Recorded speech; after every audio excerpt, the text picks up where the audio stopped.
সবিতা, মানুষ জন্ম আমরা পেয়েছি মনে হয় কোনো এক বসন্তের রাতে। ভূমধ্যসাগর ঘিরে যেই সব জাতি তাহাদের সাথে সিন্ধুর আধার পথে করেছে গুঞ্জন। মনে পড়ে নিবিড় মেরুন আরও মুক্তার শিকারী রেশম, মদের স্বার্থবাহ দুধের মতন সাদা নারী।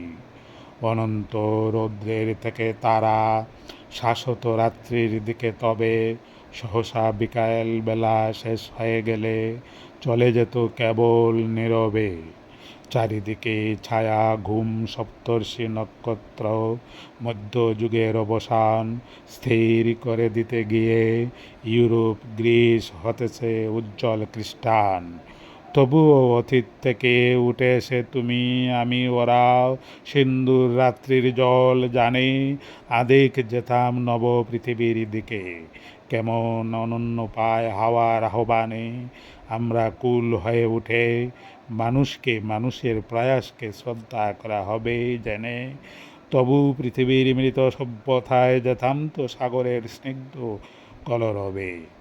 এখন অপর আলো পৃথিবীতে জ্বলে, কি এক অপব্যয়ী অক্লান্ত আগুন। তোমার নিবিড় কালো চুলের ভিতরে কবেকার সমুদ্রের নুন। তোমার মুখের রেখা আজও মৃত কত পত্তলিক খ্রিস্টান সিন্ধুর, অন্ধকার থেকে এসে নব সূর্যে জাগার মতন। কত কাছে তবু কত দূর।